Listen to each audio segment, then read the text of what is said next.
Hola, espero se encuentren bien. Bienvenidos a Cusco, Perú. Me encantaría que pudiesen estar aquí conmigo en esta maravillosa región del mundo, pero las circunstancias se han dado así. Y espero que igual podamos tener este lindo espacio virtual de compartir, que de alguna manera virtualmente puedan hacer un viaje en el tiempo conmigo a aquello que ha sido el proceso evolutivo en el Perú. La presentación que yo voy a hacer está relacionada a cómo las culturas ancestrales proveen oportunidades para inspirar la ciudadanía cósmica. Comencemos. A lo largo del territorio peruano, pero particularmente en Cusco, existen grandes edificaciones monumentales por las que el imperio incaico ha pasado a los anales de la historia como una de las grandes civilizaciones. Pero yo que vivo en este lugar, en Cusco, Perú, cada vez que voy a un sitio arqueológico, más allá de preguntarme quiénes construyeron eso, lo que me pregunto es, ¿cuáles son las fuerzas que dieron origen a la civilización? Los incas, de hecho, fueron grandes ingenieros. Pero ¿cuál es el propósito que se esconde tras estas construcciones? ¿Cuál es el sentido de la evolución? En el Perú hay indicios de vida humana desde el año 11.000 a.C., otros tantos un poco controversiales del año 20.000 a.C., pero también hay pinturas rupestres que parecen estar datadas al año 38.000 a.C. Sea como fuere, el periodo precerámico en el Perú se caracterizó por tener población humana, sí, pero se trató de grupos de familias, villas y aldeas. Pero de pronto, en el año 3000 a.C., y sin registro evolutivo previo, sucedió lo que en la historia se denomina la Gran División. Surgió la primera civilización en Perú y en el continente americano. En el valle del Supe, denominada la cultura Caral, constó con 32 conjuntos arquitectónicos que luego se extendieron a 20 asentamientos humanos y se consideró la cuna de todo el resto de civilizaciones que siguieron después. 5.000 años antes de Cristo, sí, y sin ningún registro civilizatorio o de proceso evolutivo previo, igual como sucedió en Mesopotamia, con la civilización sumeria, en la India, en China, en Egipto, en Mesoamérica y en Creta. Entonces, los historiadores han denominado a este fenómeno de surgimiento espontáneo de la civilización como el fenómeno o el problema sumerio. De hecho, se cuestiona, ¿fue Sumeria la primera huella tecnológica que determinó lo que vino después? Todo el resto de civilizaciones que prosiguieron fueron procesos evolutivos paralelos o provenientes de un mismo cauce evolutivo. El libro Durantia nos dice al respecto: la rama sudamericana recibió una pizca de la sangre de Adán y vestigios de la raza andita llegaron hasta el Perú y establecieron el linaje de los futuros emperadores incas. Una raza amalgamada de un potencial un tanto superior ocupó las tierras altas de Sudamérica y alcanzaron un alto grado de civilización. Entonces, esto nos permite establecer que en realidad el lento curso de la evolución progresiva recibe ayuda del universo. Ayuda para que se pueda dar la elevación biológica y cultural con miras a acelerar el proceso evolutivo. Al respecto me pregunto, ¿quiénes fueron entonces Adán y Eva? ¿Cuál fue realmente su misión? ¿Qué mensaje nos trajeron y buscaron expandir en la Tierra? Se dice que la misión de Adán y Eva explica cómo aparecieron en el escenario de acción tan repentina y misteriosamente los sumerios en Mesopotamia. Los investigadores no podrán nunca remontarse en el tiempo volviendo sobre los pasos de estas tribus hasta la génesis de los sumerios, quienes se originaron hace 200.000 años después de la sumersión del jardín del Edén. Sin rastro alguno de su origen en ninguna otra parte del mundo, estas tribus antiguas súbitamente se ciernen sobre el horizonte de la civilización con una cultura plenamente desarrollada y superior. entonces en realidad no hay problema sumerio. Hay un concepto de civilización que empieza en el jardín del Edén y cuyos rastros han desaparecido, pero que tienen una serie de características para poder clasificar, o mejor dicho, calificar aquello que denominamos proceso civilizatorio. En la presente diapositiva están los 12 elementos característicos. Ahora, en el Perú, desde Caral hasta los incas, hubo un proceso evolutivo también, un proceso que pasó a lo largo de múltiples culturas hasta llegar a la cumbre o broche de oro de la civilización andina, el Imperio Incaico. Estas evidencias de desarrollo cultural y tecnológico se dan en el Perú a través de 13.000 sitios arqueológicos identificados, principalmente en la costa y en la sierra. Pero así también, gracias a las condiciones de conservación de clima seco y desértico que tiene la costa del Perú, así como al hecho de que existen múltiples huacas o cementerios ancestrales que en realidad se consideran haber sido huaqueados o saqueados en algunos casos solo en un 15%, y estando gran parte de sus tesoros en manos de coleccionistas privados del mundo. Asimismo, en el Perú se han encontrado más momias que en cualquier otro lugar del planeta. Y todo ello junto constituyen evidencias históricas, arqueológicas y antropológicas que nos permiten conocer el pasado. Pasemos ahora al primer punto que caracteriza aquello que denominamos civilización, los regentes y organización político-social. Al respecto, el libro de Urantia nos dice: Adán y Eva habían venido a instituir un gobierno representativo en lugar de monárquico, pero no hallaron ningún gobierno digno de aquella denominación sobre la faz de la tierra. Sí lograron establecer centros donde individuos fueron gobernantes fuertes en su nombre. Así, por ejemplo, en el Perú tenemos al señor de Zipán, al señor Chimú, al señor Huari y al Zapa Inca, gobernante del Tahuantinsuyo o Imperio Incaico. En cuanto a la organización política, la idea es que alcanzar una civilización cultural, social y política en gran escala. En el Perú, comenzando con la ciudad sagrada del Caral, con sus 32 conjuntos arquitectónicos que luego se trasladaron en 20 asentamientos a lo largo del Valle de Supe, y pasando por todo un proceso civilizatorio, llegamos finalmente a la organización político-social del Imperio del Tahuantinsuyo, con sus 4 direcciones o 4 suyos que se dirigieron a norte, sur y este, abarcando casi todo el Ecuador, el sur de Colombia, casi todo el Perú, gran parte de Bolivia, el norte de Argentina y casi la mitad de Chile. En lo que respecta a la organización social, el libro de Urantia nos dice que la civilización avanzó extraordinariamente gracias a la división del trabajo, que se estableció muy pronto, y más adelante gracias a su corolario, la especialización. Por supuesto que en las culturas pre-incas e inca hubo estratificación social y división de clases sociales, pero aquellos elementos a los que me quiero referir el día de hoy son 3 en particular. El primero de ellos se llamó el Aini, y era la prestación recíproca de trabajo entre las familias de un ayllu o comunidad, y se utilizaba para trabajos agrícolas y de construcción de casas, una especie de hoy por mí, mañana por ti. En segundo lugar, me gustaría mencionar a la minca, que era la prestación de trabajo para obra comunal, y se utilizaba esta mano de obra para la construcción de locales comunales, por supuesto, puentes, canales de riego, fortalezas, así como para el trabajo en minas y cultivo en tierras estatales.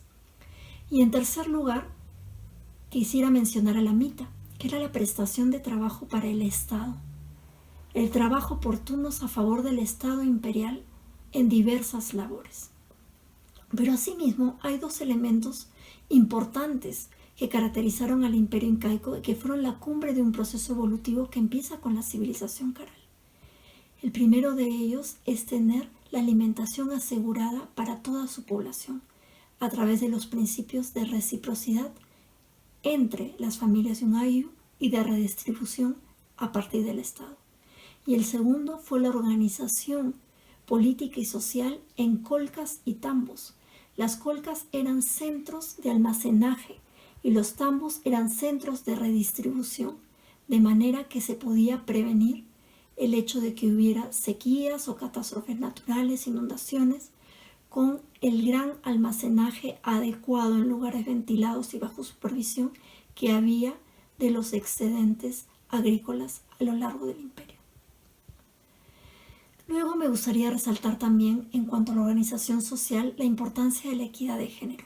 Adán se esforzó por enseñarles a las razas la igualdad de los sexos. Adán y Eva ejercieron una influencia duradera sobre toda la humanidad. Por primera vez en la historia del mundo se veía hombres y mujeres trabajando juntos en el jardín del Edén. En el Perú, esto se traduce en el importante rol que tuvo la mujer ya desde hace 5.000 años, con la dama de los 4 tupos de la cultura caral, con la reina Huari encontrada en el castillo de Huarmey de la cultura Huari, con la señora de Cao encontrada en el complejo arqueológico El Brujo de la cultura Moche, con la sacerdotisa de Chonnancap, que fue hallada en el complejo arqueológico del mismo nombre de la cultura Lambayeque. Ahora me gustaría pasar al segundo punto característico de aquello que denominamos civilización: los sistemas ceremoniales religiosos. Adán se empeñó en sustituir los sacrificios sangrientos en las ceremonias religiosas por las ofrendas del fruto de la tierra. Adán y Eva ilustraron el concepto del Padre de todos para los pueblos evolucionarios. Id ahora el emblema material de la presencia invisible del Padre e inclinaos para adorarle, que nos hizo a todos y nos mantiene vivos. Esta presencia invisible del Padre, o el culto a esta presencia invisible del Padre, se evidencia en lo que se ha llamado los altares de fuego sagrado, que dieron lugar a una tradición de mito en diversos asentamientos a lo largo de la costa del Perú y camino a la sierra, comenzando con la civilización caral. De hecho, en estos altares de fuego se hacían precisamente ofrendas. Por otro lado, las culturas ancestrales del Perú tuvieron sistemas funerarios religiosos en su creencia de la vida eterna. Aquí tenemos, por ejemplo, los sarcófagos de cofradía de la cultura Chachapoyas y un fardo funerario Paracas. Así también hubo una visión de un Dios unitivo, el Dios supremo, que se originó como concepto en la cultura caral y que luego evolucionó a otras culturas. Este Dios fue evolucionando en su concepto hasta tener una imagen invisible del mismo, como Dios Huiracocha, creador del imperio incaico.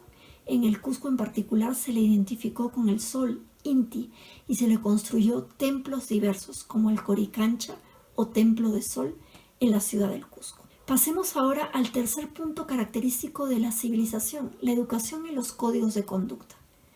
El libro Durante nos dice que las leyes del jardín se fundamentaron en códigos y se promulgaron en conformidad con 7 apartados. Pues en el Perú fue el ayllu la base familiar social educativa. Y también lograron, al llegar a esta cumbre de la civilización en el imperio incaico, desarrollar un código de conducta basado en 7 preceptos. Respeta lo ajeno, cultiva la verdad, trabaja, sé leal, sé genuino, respeta la vida y sé valiente. Pasemos ahora al punto 4 de la civilización: los templos y las estructuras arquitectónicas monumentales. El libro Durante nos dice: mantuvieron y produjeron una especie de arquitectura que no fue superada durante miles de años.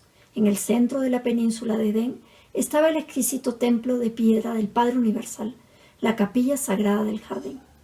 Y así vemos que en el Perú, comenzando con la pirámide mayor de la ciudad sagrada de Caral, hubo múltiples de este tipo de templos, creaciones monumentales que se asemejan a los zigurats de Sumeria, es decir, pirámides truncas a lo largo de la costa desértica del Perú, pero también en los Andes, llegando al Ishnu inca y finalmente a una de las construcciones más perfectas de la arquitectura inca, que es el Coricancha, o el templo al sol, al dios Huiracocha. Como punto 5 de la civilización encontramos la tecnología. El progreso de la civilización se relaciona directamente con el desarrollo y posesión de herramientas y mejores y máquinas ingeniosas y eficientes. En cuanto a tecnología agrícola, este fenómeno de pasar sin transición de la caza a la agricultura solo ocurrió en aquellas regiones en donde hubo un alto grado de mezcla racial con la cepa de la sangre de Adán. Vemos, por ejemplo, que en la costa del Perú la tecnología agrícola se desarrolló en forma de huachaques o surcos de cultivo hundidos para poder aprovechar los suelos desérticos y expandir el territorio cultivable y asimismo poder utilizar el agua de forma adecuada. En los Andes, las zonas cultivables se convirtieron en terrazas de cultivo o en andenes ante la escasez de tierras planas. Y en la zona altiplánica, cerca al lago Titicaca, las zonas cultivables tomaron la forma de guaruguarus, camellones de cultivo o chacras alzadas para poder de alguna manera lidiar con el inclemente clima altiplánico. En cuanto a tecnología hidráulica, contaba ya con miles de kilómetros de acequias, nos dice el libro Durantia con respecto al jardín del Edén. Cada noche, dimanando de la extensa red artificial de acequias, un vapor subía que refrescaba la vegetación del jardín, una red adjunta a sus acequias y estanques de riego que se comunicaban entre sí. Podemos ver como ejemplo de esta tecnología hidráulica los acueductos de Cantayoc, donde se aprovecha el agua del subsuelo en una zona desértica, teniendo conocimientos muy importantes tecnológicos con respecto a la presión que debe haber, y llegamos así a una de las maravillas de la tecnología hidráulica inca, el sitio arqueológico de Tipón, en el valle sur del Cusco. En cuanto a la tecnología de construcción, el libro Durantia nos dice: hubo un poco más de 5.000 edificios de ladrillo en los distintos sectores del Jardín del Edén. Los anditas construyeron las primeras estructuras de piedra. Los edificios anteriores habían sido construidos de ladrillo. Por ejemplo, en Caral vemos cómo existía una técnica muy eficiente de estructuras piramidales escalonadas y reforzadas mediante el uso de shikras, que eran unas bolsas tejidas de fibras vegetales y rellenadas de piedra. Y así, la pirámide escalonada permite tener el refuerzo suficiente que le da una condición antisísmica que le ha permitido resistir 5.000 años en la historia y en el tiempo hasta el día de hoy en una zona altamente sísmica como lo es la costa del Perú. Luego pasamos por todo un proceso civilizatorio hasta llegar a la civilización inca, con estas técnicas antisísmicas maravillosas de colocar en la base de la construcción las piedras más grandes, de cortar piedras en distintos ángulos, de utilizar formas trapezoidales y muros inclinados, tanto en hornacinas, en paredes, como en puertas, justamente con miras a tener esta fortaleza suficiente para poder lidiar con los sismos o con los terremotos. En cuanto a otras tecnologías, podemos decir que durante muchas edades se había instituido a Adán y Eva en la técnica de mejorar un mundo, preparándolo para sus contribuciones especializadas al avance de la civilización evolucionaria. Por ejemplo, vemos una maravilla de este tipo de tecnologías justamente en los altares de fuego que comenzaron la tradición caral, mediante la llamada mecánica de fluidos, que aprovecha la energía del viento para mantener el fuego en constante, que aprovecha la energía del viento para mantener el fuego constantemente vivo. Esta tecnología fue descubierta en Europa mediante el principio de Venturi recién en el año 1797 después de Cristo, y en Caral ya se utilizaba 3.000 años antes de Cristo. Otra tecnología sobresaliente que se dio en la costa del Perú y en la civilización Paracas fue la llamada trepanación craneana. A través del uso de piedras de obsidiana eran capaces de operar el cerebro varios miles de años antes de Cristo. Luego tenemos también la técnica de conservación de alimentos, a través del secado, el salado, la deshidratación, el tostado, la reducción a harinas y la obtención de líquidos estables como la chicha, uno de los brebajes más tradicionales y consumidos desde la cultura caral hasta el imperio incaico. Y otro ejemplo de un gran avance tecnológico lo constituye la producción en masa, en este caso de huacos o de vasijas hechas de arcilla y cerámica con moldes, lo que se dio en la cultura moche en la costa norte del Perú. Pasemos ahora al sexto punto de lo que se ha denominado una civilización. Están los sistemas numéricos y matemáticos, así como los astronómicos. Durante este periodo, pasaron de una sociedad agrícola primitiva a una más elevada de organización social, abarcando matemáticas y ciencias, métodos sobre el cálculo del tiempo y la astronomía. Por ejemplo, en el Perú tenemos el sistema de conteo con nudos que se ha llamado quipu, el uso de la yupana o la calculadora prehispánica, donde en diferentes secciones de la misma, utilizando por ejemplo granos de maíz, hacían cálculos que no solamente abarcaban las 4 operaciones básicas, sino también las potencias. De hecho, existen crónicas escritas por los conquistadores españoles, refiriéndose al gran asombro que les había causado la forma rápida y eficiente en que se usaba la yupana en el Imperio Incaico. También tenemos, por ejemplo, los relojes solares o intihuatanas en varios lugares de aquello que fue el Imperio Incaico. Asimismo hay observatorios solares. Uno de los más sobresalientes y quizás el más antiguo del mundo es el Observatorio Solar de Chanquillo. Con 13 torreones sobre una colina se podía observar cada mes, entre cada 2 torreones, el curso que recorría el Sol a lo largo del año. También tenemos el Muyucmarca o calendario solar del sitio arqueológico de Sacsayhuamán en el Cusco. Y así también las líneas de Nazca. Dentro de la categoría del sistema astronómico también se encuentra el Muyucmarca en el Parque Arqueológico de Sacsayhuamán en el Cusco. Pero también hay leyendas acerca de que las líneas de Nazca fueron calendarios astronómicos. Pasemos ahora al siguiente punto de lo que se considera una civilización: la domesticación de plantas y animales. El libro Durantia nos dice: la domesticación de los animales puso en las manos herramientas vivas, y el uso inteligente de estas preparó el camino tanto para la agricultura como para el transporte. En cuanto a la domesticación de animales, esta, mediante la cría selectiva, hizo posible esta fase de la civilización. En el Perú, la mayor domesticación de animales se dio en el campo de los camélidos americanos o aquénidos, los guanacos, las llamas, las alpacas y las vicuñas. Estos animales no solamente fueron usados como mascotas, en muchos casos, sino también como transporte de carga, recurso para obtener lana, carne, cuero, fibra, instrumentos de hueso, pero también trabajando sobre la inspiración artística y la mitología andina. Si bien no es estrictamente domesticación, cabe en la categoría la pesca.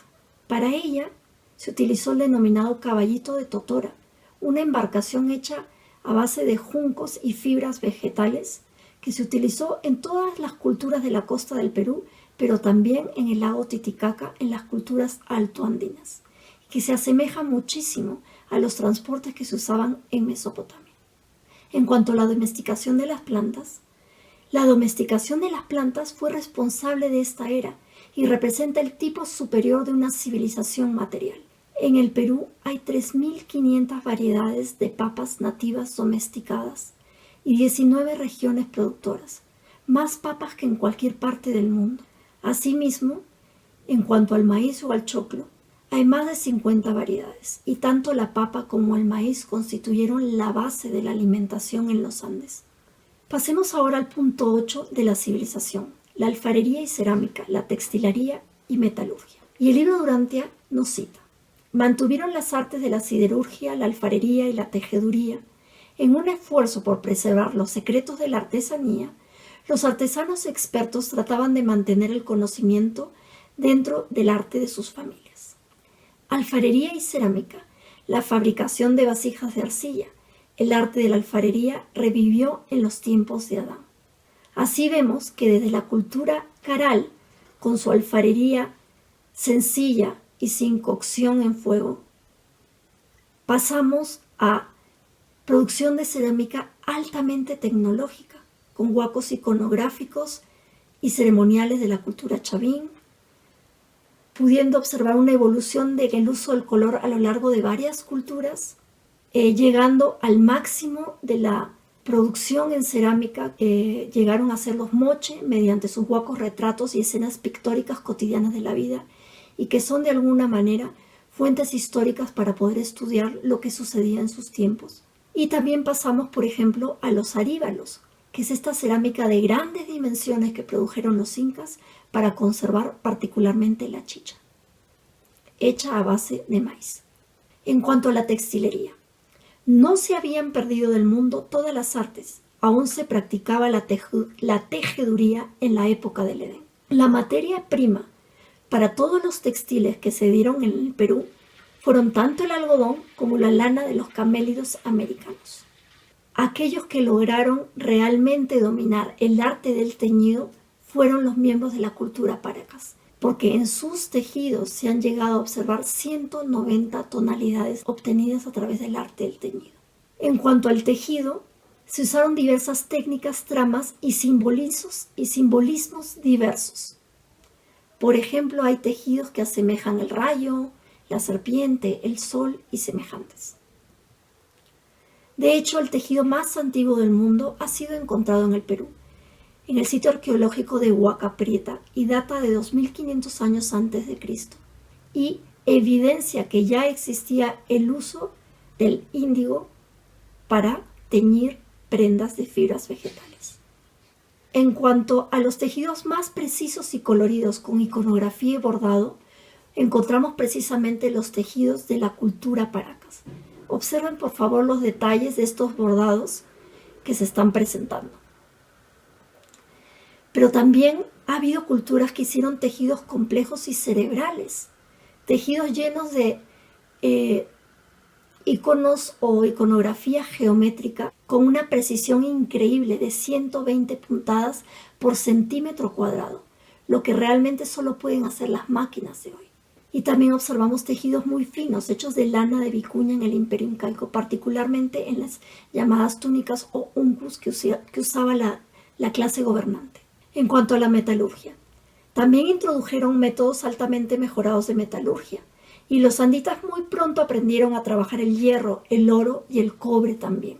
Los antiguos peruanos fueron grandes metalurgos. Observamos técnicas en oro, en plata, en cobre, con aleaciones y piedras semipreciosas. Así también el uso de estatuillas y la producción metalurgia para ornamento personal, tanto en pecheras, orejeras, tocados y otros. Grandes objetos hechos con oro, con plata y con aleaciones fueron encontrados o han sido encontrados en sepulcros funerarios, porque existía la tradición entre los antiguos peruanos de usar máscaras funerarias. Aquí, por ejemplo, tenemos una importante máscara funeraria de la cultura lambayeque en la costa norte del Perú, pero también utilizaron la metalurgia para producir objetos con contenido ceremonial, como cuchillos y vasos en la cultura chimú. Pasemos ahora al noveno punto de aquello que denominamos civilización, el intercambio comercial y mercantil. El progreso de la civilización se relaciona directamente con el desarrollo de canales de distribución. ¿Nuevas rutas? Pues sí, la infusión de la cepa adánica en las razas humanas estimuló grandemente sus tendencias hacia la aventura y la exploración. Así en el Perú, vemos que la técnica del intercambio comercial, que fue denominada trueque, tomó lugar desde las eras tempranas de la cultura caral y se observó la migración de recursos de unas regiones a otras en un país megadiverso como lo es el Perú, en el que había que pasar por territorios extremos de costa, sierra y selva para lograr intercambiar estos bienes. Y además, al intercambiar bienes, se dio el intercambio de conocimientos y de cultura, lo más importante de todo. Obviamente, para que este intercambio fuera posible, tuvo que ir estableciéndose una red de caminos, la que luego en el Imperio Incaico se denominó el Capac Ñan, una red de caminos que conectaba costa, sierra y selva y que iba desde el Cusco hacia las 4 regiones o suyos del Imperio Incaico. La figura del chasqui o el mensajero por relevo dentro de lo que fue el Capac Ñan del Imperio Incaico constituyó un rol preponderante. Este chasqui era capaz de correr en rutas de 5 kilómetros por relevo para llevar mensajes importantísimos a lo largo del imperio, productos, llegar a los tambos, que eran los lugares o centros de acopio donde él también podía descansar, pero así también llevar, por ejemplo, pescado fresco al Inca para que pudiera consumirlo desde la costa peruana. siendo que Cusco está en los Andes del Perú. Cabe resaltar que no se usó jamás la moneda, principalmente fue el intercambio comercial a través del trueque el que primó en el territorio peruano. Pasemos ahora al punto 10 característico de aquello que denominamos civilización, los sistemas de escritura. El libro Durantia dice: el desarrollo ulterior de la escritura contribuyó a la diseminación del conocimiento en escala sin precedentes, pero la engorrosa naturaleza del sistema de escritura ideográfica impuso una limitación numérica a las clases cultas. ¿Qué fue lo que pasó en el Perú en cuanto a la escritura? Existen evidencias en la región del Alto Titicaca, antiguo Alto Perú y actual Bolivia, de una sospecha de escritura cuneiforme que quizás pueda haber sido heredada de Sumeria, la denominada Fuente Magna. En cuanto a la cultura moche en la costa norte del Perú, existen evidencias de que manejaron un tipo de código de comunicación basado en el payar, que se llamó la escritura payariforme. Así también los huari, los inca, pero también los moche, manejaron un tipo de diseño iconográfico rectangular, geométrico, que se llamó el tocapus, y que lo imprimían, por así decirlo, tanto en sus textiles como en su cerámica. Y existen estudios actuales, recientes, que manifiestan que el tocapus fue una forma de comunicación escrita de estas culturas.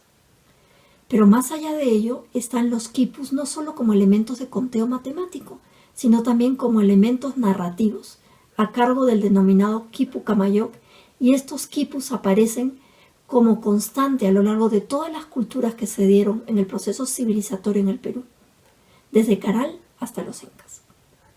Pasemos ahora al punto 11 de aquello que denominamos civilización, las expresiones artísticas.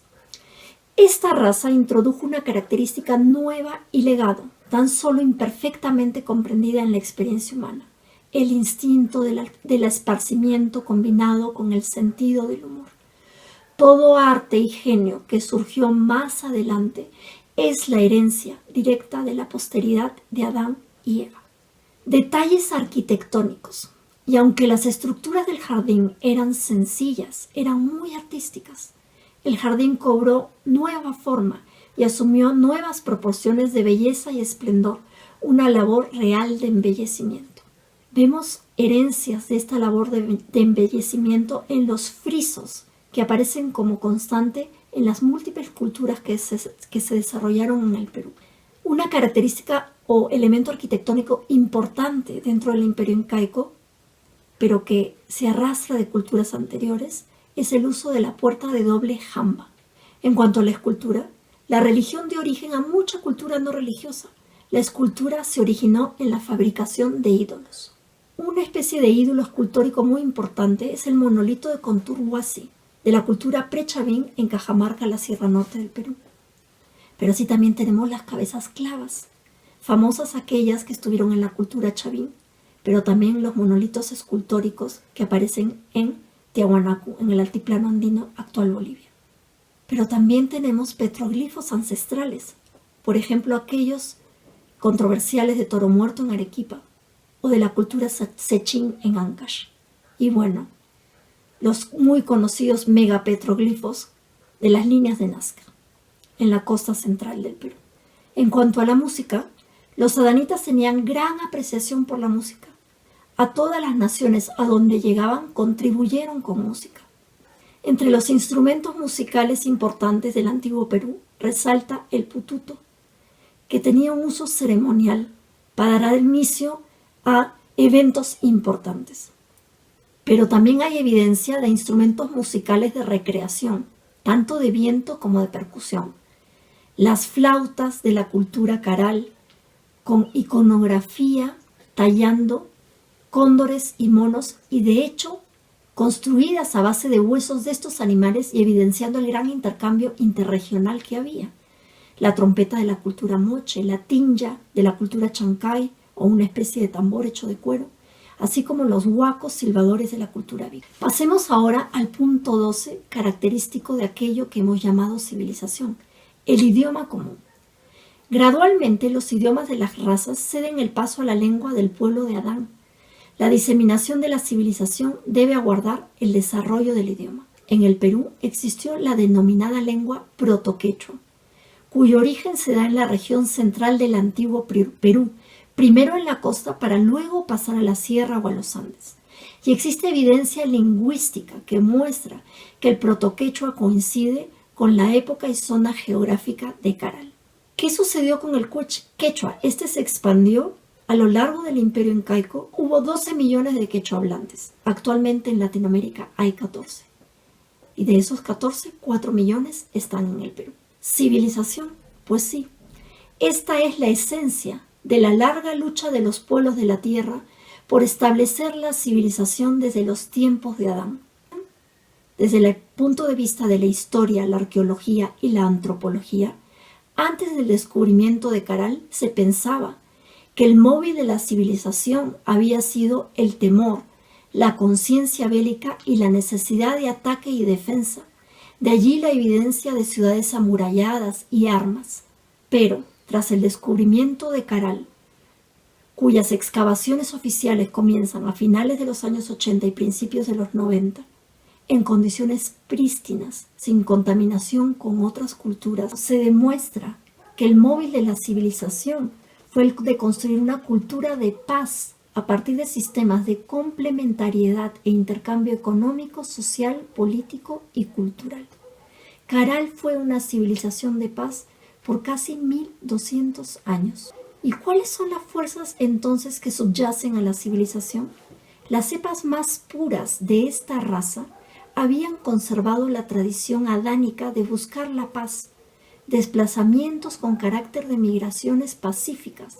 La paz es el metro social que mide el progreso de la civilización. ¿Y para qué una cultura de paz? Pues para el bien común y la hermandad del hombre, y hermandad como base de la ciudadanía cósmica. Pero tenemos un problema. En el antiguo Perú, a más antigua la civilización, más pacífica, y a más reciente, más conflictiva. ¿Y cuál es la situación planetaria al respecto? ¿Qué ha sucedido con la civilización? ¿Estamos mejor al respecto? Pues no. ¿Y ahora qué? Ahora, la sociedad humana arremete hacia adelante bajo la fuerza del impulso acumulado de todas las edades a través de las cuales ha luchado la civilización. Y ahora esta civilización debe ser mantenida y fomentada, porque hoy día no existen nuevas fuentes de cultura ni nuevos anditas que lleguen para vigorizar y estimular el lento proceso de la evolución de la civilización. Mantener la civilización versus su decadencia. ¿Es el colapso inminente? Analicemos por un instante el término colapso de civilización. Este implica el cambio de la estructura de poder política, social y económica, y hasta a veces espiritual. Y la idea es poder lidiar adecuadamente con factores relacionados a la adaptación, a resolver conflictos externos e internos, incluso estructurales, a trascender paradigmas y a ser capaz de dar un salto evolutivo. ¿Qué podemos entonces aprender del pasado en relación al colapso de civilizaciones? En las culturas ancestrales del Perú, la religión era el propósito y sentido de la existencia. La tierra, la Pachamama, no se podía poseer. Esto nos da un indicio del apego que no deberíamos tener hacia las cosas materiales. Era importante la tradición oral y la transmisión de conocimientos y valores de una generación a otra. Lo estamos haciendo hoy en día. El ayllu, el conjunto de familias, era la base de toda la educación y estructura social. Somos conscientes de que la familia es realmente el primer civilizador. Asimismo, el principio de reciprocidad regía las relaciones dentro y fuera del ayllu y la propia cultura. Basamos nuestras relaciones actualmente en la reciprocidad. El principio de redistribución previno toda pobreza material. Poseemos sistemas políticos y sociales que realmente velen por la adecuada redistribución de recursos. Por otro lado, el móvil del intercambio comercial no era el lucro, sino el bienestar de la comunidad. Al respecto, Velamos a través de nuestros trabajos y de los recursos que nos da la vida por otros seres humanos también. ¿O somos egoístas al respecto? Asimismo, las culturas ancestrales dejaron una memoria social plasmada para las futuras generaciones, a través de su arte y su artesanía. ¿Estamos dejando suficiente testimonio para las generaciones que vendrán después de aquello que es importante hacer? Ahora, muchas de estas civilizaciones también decayeron. ¿Pero qué hay de la decadencia actual? Hay decadencia en el sistema, sí. Vivimos en una sociedad que se tambalea bajo el yugo de tolerar una ciencia sin idealismo, una política sin principios, una riqueza sin trabajo, un placer sin límites, un conocimiento sin carácter, un poder sin conciencia y una industria sin moralidad. Una civilización que ha abandonado su sentido de los valores morales y ha repudiado su meta espiritual de logro. Pero también hay decadencia individual. Los empeños cerrados de una generación vanagloriosa amenazan la complicada estructura de una civilización sumamente especializada. La autogratificación desenfrenada indefectiblemente destruye la civilización. Y más aún, ningún sistema social ni régimen político que niegue la realidad de Dios puede contribuir en forma constructiva y duradera al avance de la civilización humana. ¿Cómo podemos mejorar entonces? ¿Puede la ruta de Adán y Eva ser rectificada? ¿Dependemos solo del lento curso de la civilización para hacerlo? Hemos explicado ya que no, que existe ayuda del universo para lograr una elevación biológica y cultural, como la que trajeron a Adán y Eva, para que la evolución progresiva pueda dar un salto. Pero asimismo, existen otro tipo de ayudas, procesos revelatorios, que implican acelerar el desarrollo espiritual. ¿Acelerar el proceso por revelación? Pues sí, al respecto me vienen algunas preguntas a la mente. ¿Fue entonces la misión de Adán y Eva fortalecida por otras revelaciones de la verdad? ¿En qué consisten estas revelaciones? ¿Son estos mensajes revelados para toda la humanidad y tienen el potencial de ser revelados a cada ser humano? ¿De qué depende esta revelación a nivel individual y qué poder nos otorga? ¿Cómo se da? ¿Por quién? ¿Cuándo? ¿Dónde? ¿Y bajo qué circunstancias? ¿Cómo se relaciona todo esto con la ciudadanía cósmica? Lo que necesitamos saber, ¿cuál es la verdadera religión? Pues aquella de la experiencia espiritual personal, la que puede asistir y creativamente ayudar en la presente crisis de la civilización. Es más, a medida que avanza la civilización, el hombre depende completamente de la revelación y de la experiencia personal religiosa. Es así que se puede pasar de la civilización a la revelación y de esta a la ciudadanía cósmica. ¿Y cuáles son estos cimientos de la verdad revelada? Pues la verdad revelada, la verdad descubierta personalmente, es el deleite supremo del alma humana. La salvación eterna de esta alma que discierne la verdad está asegurada y conduce a ese mortal a desarrollar una singularidad de propósito dedicada a hacer la voluntad del Padre, a encontrar a Dios y a asemejarse a Él. Los cimientos espirituales para asegurar la sobrevivencia de toda alma que realmente desee la ciudadanía cósmica. Lograr el progreso desencadenado de la personalidad en este camino cósmico de una vida espiritual idealista, comprendiendo que se es hijo de Dios y logrando progresivamente la ciudadanía interminable en el universo. Quisiera terminar dejándolos con el presente discernimiento. Todos los avances de la verdadera civilización nacen en el mundo interior de la humanidad. Vuestra revelación de la verdad tanto se ha de enaltecer al pasar por vuestra experiencia personal, que se descubrirá nueva belleza y nuevos frutos espirituales ante todos los que os contemplan, y por ello serán conducidos a glorificar al Padre que está en el cielo. ¿Eres más ingenioso en la revelación del bien a la humanidad hoy de lo que fuiste ayer? Muchas gracias.